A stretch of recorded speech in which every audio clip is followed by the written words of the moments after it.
कैसे हैं आप लोग। उम्मीद करते हैं कि आप लोग अच्छे होंगे। आज हम लोग नेक्स्ट टॉपिक स्टार्ट कर रहे हैं।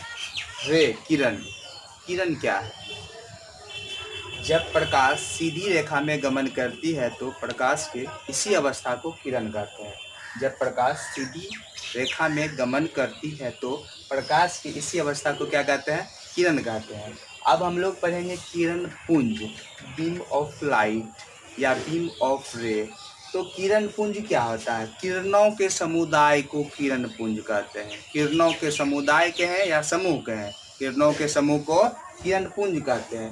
किरण पुंज 3 प्रकार का होता है। समांतर किरण पुंज, अभिसारी किरण पुंज, अपसारी किरण पुंज।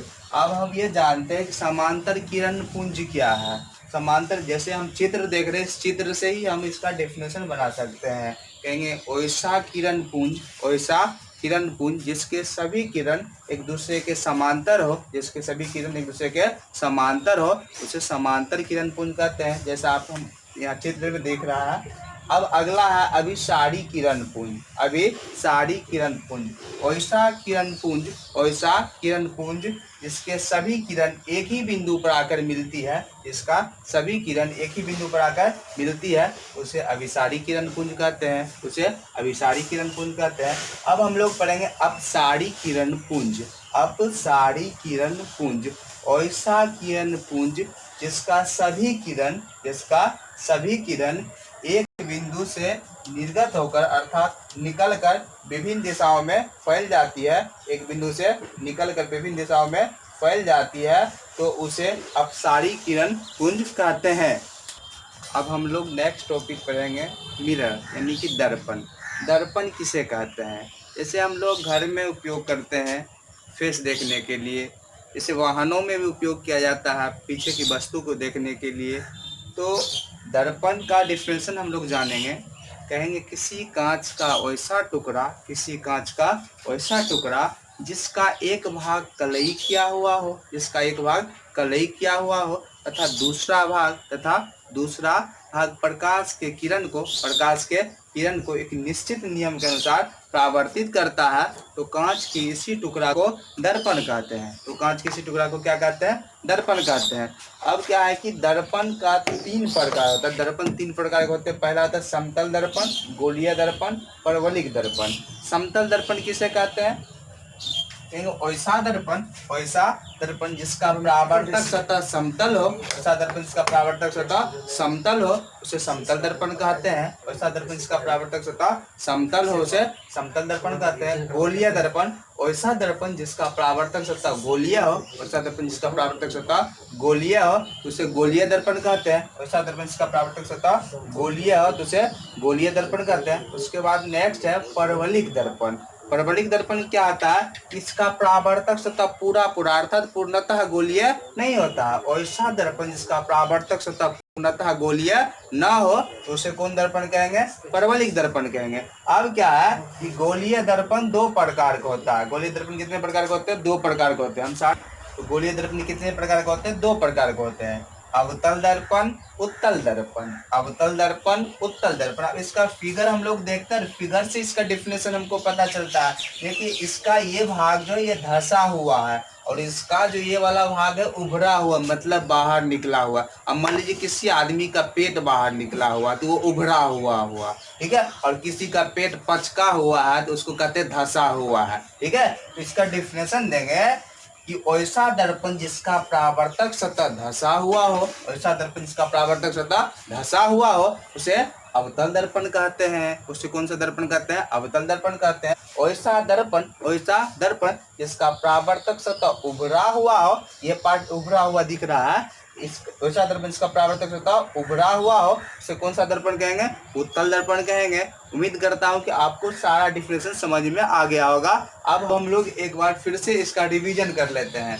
तो दर्पण किसे कहते हैं? किसी कांच का ऐसा टुकड़ा जिसका एक भाग कलई क्या हुआ हो तथा दूसरा भाग प्रकाश के किरण को निश्चित नियम के अनुसार परावर्तित करता हो तो कांच किसी टुकड़ा को दर्पण कहते हैं। ठीक है, दर्पण 3 प्रकार का होता है, समतल दर्पण, गोलीय दर्पण, परवलयिक दर्पण। समतल दर्पण वैसा दर्पण जिसका परावर्तक सतह समतल हो उसे समतल दर्पण कहते हैं। वैसा दर्पण जिसका परावर्तक सतह गोलीय हो उसे गोलीय दर्पण कहते हैं। परवलयिक दर्पण वैसा दर्पण जिसका परावर्तक सतह पूर्णतः गोलीय ना हो तो उसे परवलयिक दर्पण कहते हैं। गोलीय दर्पण 2 प्रकार का होता है, अवतल दर्पण, उत्तल दर्पण। अवतल दर्पण वैसा दर्पण जिसका परावर्तक सतह धंसा हुआ हो तो उसे अवतल दर्पण कहते हैं। वैसा दर्पण जिसका परावर्तक सतह उभरा हुआ हो तो उसे उत्तल दर्पण कहते हैं। अब हम लोग दर्पण के अंदर के पार्ट्स को पढ़ेंगे।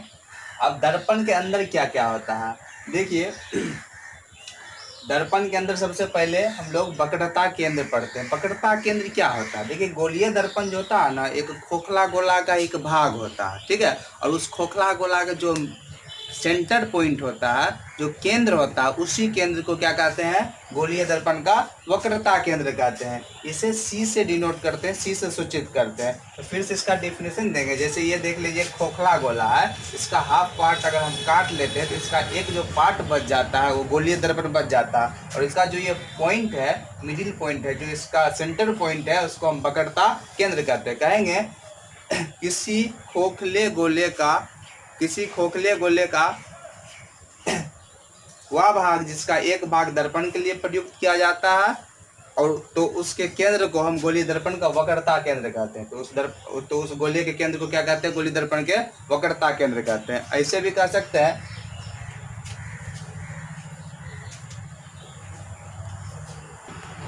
गोलीय दर्पण जिस खोखले गोले का एक भाग होता है, गोलीय दर्पण जिस खोखले गोले का एक भाग होता है, उस खोखले गोले के केंद्र को गोलीय दर्पण का वक्रता केंद्र कहते हैं। गोलीय दर्पण का वक्रता केंद्र कहते हैं। अब हम लोग पढ़ते हैं द्वारक। ये वाला जो पार्ट है इसको द्वारक बोलते हैं। जैसे कोई भी घर होता है, उस घर में इंटर करने के लिए एक द्वार होता है, उसी प्रकार इस दर्पण में भी ये पार्ट खुला हुआ है, इसको हम द्वारक कहेंगे। गोलीय दर्पण के लंबाई को द्वारक कहते हैं। गोलीय दर्पण की लंबाई को द्वारक कहते हैं। अब हम इसमें पढ़ेंगे एक पार्ट से ध्रुव को इंग्लिश में पोल कहते हैं। इसे पी से सूचित किया जाता है। पोल का डेफिनेशन देंगे, गोलीय दर्पण के द्वारक के मध्य बिंदु को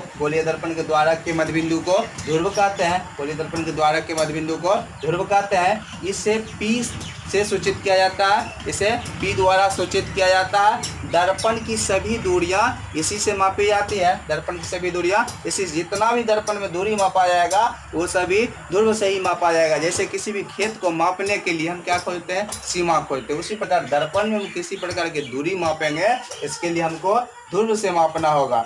अब अगला पॉइंट हम लोग पढ़ते हैं मुख्य फोकस। मुख्य फोकस क्या होता है, वक्रता केंद्र और ध्रुव के मध्य बिंदु को, ये हो गया वक्रता केंद्र, ये हो गया ध्रुव, इसके बीच का जो बिंदु होगा उसको मुख्य फोकस कहेंगे।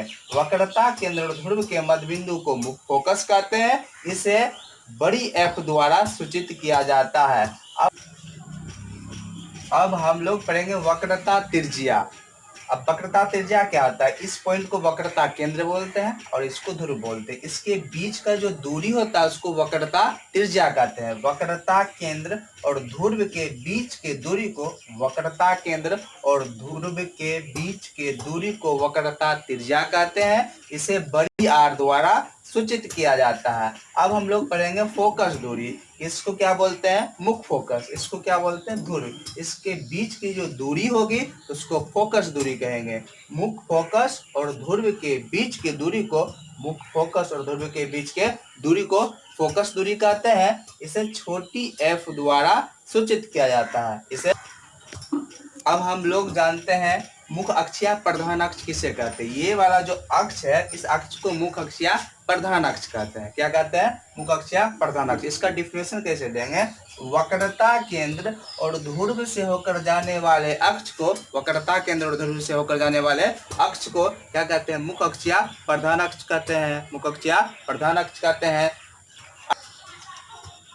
इस वीडियो में हम लोग यहीं तक पढ़ेंगे। अगले वीडियो में हम दर्पण के प्रकार पढ़ेंगे, अवतल दर्पण का उपयोग पढ़ेंगे, उत्तल दर्पण का उपयोग पढ़ेंगे, समतल दर्पण के गुण को पढ़ेंगे। धन्यवाद।